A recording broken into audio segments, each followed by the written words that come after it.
안녕하세요, 성현파파입니다. 안녕하세요, 탱크맨입니다. 저희는 평택시에 와 있습니다. 네, 그렇습니다. 평택하면은 사실 굉장히 개발하는 곳이 많죠. 특히 일자리 개발해서 지지역 그 주변에도 지금 계속 한창 개발을 하고 있고, GTX 관련된 이슈도 계속 나오고 있고요. 지금 그런 평택시인데 왜 이런 평택이라는 이 경기도 끝입지에 그런 개발을 해주는지 우린 그걸 좀 이해를 해야 돼요. 자, 그 경기 북부에 위치되어 있던 미군 부대들이 평택에 집결하면서 평택은 특례법에 따라서 왕성한 지원을 받고 있는 그런 상황입니다. 그래서 신규 노선도 집어넣어주고 택지 개발을 통해서 양질의 주거지도 보급해주고 더불어서 진짜 양질의 일자리까지 보급해주는 그런 그 배려를 받고 있는 도시 중에 하나죠. 그래서 평택이 굉장히 넓죠. 동으로 서로도 넓지만 남북으로도 넓은데 이 평택 개발지 아닌 곳이 없어요. 그래서 그 중에서도 오늘은 평택의 구도심인 그 평택 역세권의 배후 주거지들 사업들이 분명히 할 예정일 텐데 걔네들에 대한 얘기를 좀 해보도록 하겠습니다. 네. 자, 평택 역세권 구도심 집창촌으로 유명한 동네, 거기 상업지역에 있는 집창촌을 지금 최근에 상업지역 재개발을 통해서 이제 새로운 모습을 보이려고 하고요. 그리고 이제 역세권 배후에 있는 이 주공아파트들의 재건축과 더불어서 광활한 상업지역에 있는 이 저층주거지들의 재개발 또한 충분히 가능한 그런 동네인데, 자, 집창촌이 있는 곳에서 살짝 떨어져 있는, 그리고 이 평택시청 근처 이 행정청들이 있는 곳에 양질의 이 평택 구도심의 주거지가 있죠. 오늘은 그쪽 동네 얘기를 좀 해보도록 하겠습니다. 네. 평택 역세권, 이 어떤 뭐 경기도도 그렇고 지자체들이 특징이 뭐냐면 지금까지는 외형적인 확장을 개발을 많이 했죠. 그래서 지제 역세권 쪽을 개발을 하고, 그리고 뭐 고덕신도시 뭐 이런 것도 개발을 해봤는데 이제 원도심을 다시 건드려야 되는 그런 시점이 다다랐습니다. 네, 그렇게 됨으로써 이 평택 역세권, 그러니까는 이 평택 역세권의 기능을 다시 회복을 시키자, 그 차원에서 이 통복 1구역과 그리고 평택 1구역, 그 평택 1구역이 저희가 아까도 얘기했던 그 집창촌 라인이거든요.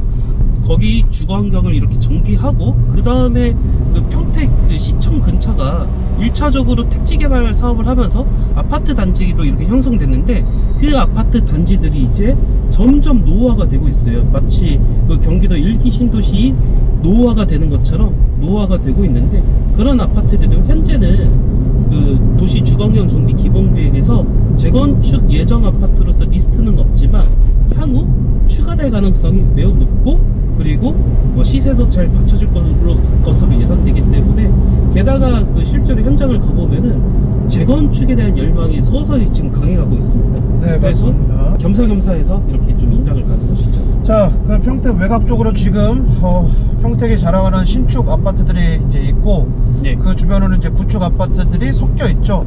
네. 우리는 이제 그 구축 아파트들을 좀 봐야 되는데, 자, 택지 개발 관련된 지원도 지금 특례법에 따라 해주고 있고, 네. 일자리 사업도 해주고 있고, 그리고 이제 GTX라는 신규 노선도 넣어주려고 하고 있고, 지금 그러고 있잖아요. 그 평택 제천간 고속도로를 괜히 뚫은 것도 아니고, 그래서 이제 평택을 중심으로 한 인프라 세팅 뭐 이런 거에 지금 집중을 하고 있는데, 자, 그렇다면 구축 저층주거지의 재개발과 구축 아파트들의 재건축은 지원을 안 하겠느냐? 그렇지 않겠죠. 행정적 지원을 할 가능성이 매우 높습니다. 그래서 일반법도 아니고 이 특례법이 굉장히 중요한 힘을 가지고 있는 그런 상황에서 평택은 투자할 곳이 상당히 많다.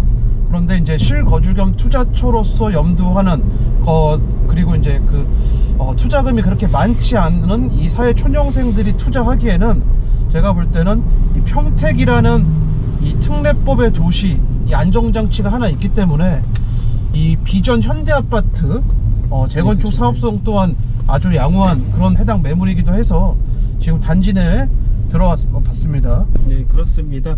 평택시청 이쪽 일대를 저희가 주목을 한 이유는 사실 맞아요. 그러니까 갭 가격이 그나마 좀 합리적이고 2030 청년들이 좀 갭 투자하기에는 적절해 보여서 그런 것인데, 이 도시 및 주거환경 정비 기본계획에서 아직 나오지 않았지만 저희가 주목하는 이유는 이 평택 역세권도 이렇게 개발을 합니다. 그와 더불어서 안성시에도 지금 택지 개발을 하고 있는데 그쪽이 공도 쪽이고요.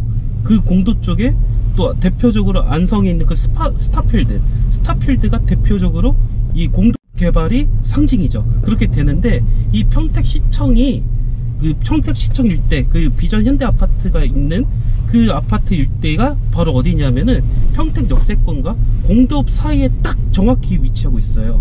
그래서 땅값이 이 서로가 서포트하면서 시너지 효과를 일으킬 것으로 충분히 예상이 되기 때문에 평택 역세권이 그 재개발이 활발해지고 그리고 디벨롭 사업이 활발해지고 그리고 공도읍 쪽 안성시 공도읍 쪽도 이렇게 디벨롭 사업 및 택지 개발 사업이 활발해지면 자연스럽게 여기도 지가 상승도 일어날 수가 있게 되는 것입니다. 네, 그렇게 좀 보면 될 거고요.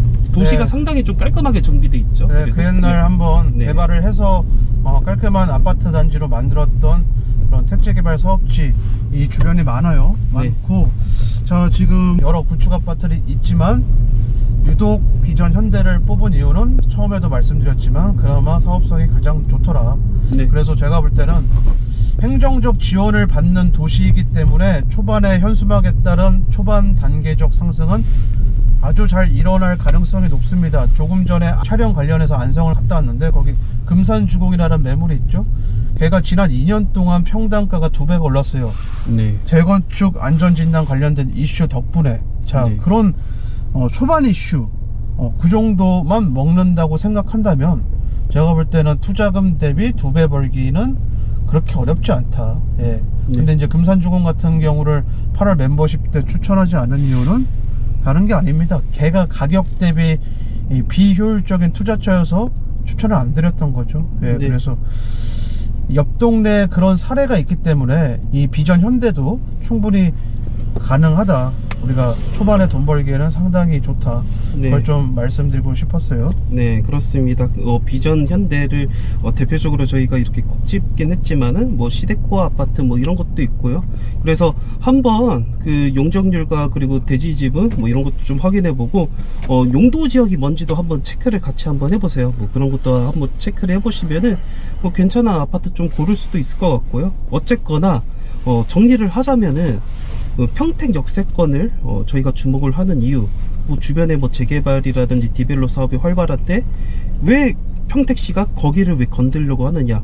일단 평택 부발선에 그 평택 역세권이 이렇게 자리를 잡고 있는데 이 평택 역세권은 단순히 그러니까는 평택시 거점 중 하나가 아니라 이 충청도와 그리고 경기 수도권을 잇는 관문입지에 해당됩니다. 관문입지에 해당되기 때문에 반드시 개발을 할 정당한 명분이 있고 그와 더불어서 이게 안성시 개발까지도 영향을 미치고 있죠. 쌀농사로 유명했던 안성시가 이제 최근 들어서 계속 도시개발, 택지개발 사업을 활발히 하는 이유, 그런 것과 같이 연계해서 이렇게 보시면은 그렇다면은 이 평택시청 일대에 있는 재건축 예정 아파트들, 이런 아파트들도 충분히 승산이 있는 투자처가 될 것이다. 이렇게 좀 정리를 해볼 수 있을 것 같습니다. 자, 그 평택은 여기까지 하는 걸로 하겠습니다. 감사합니다. 감사합니다.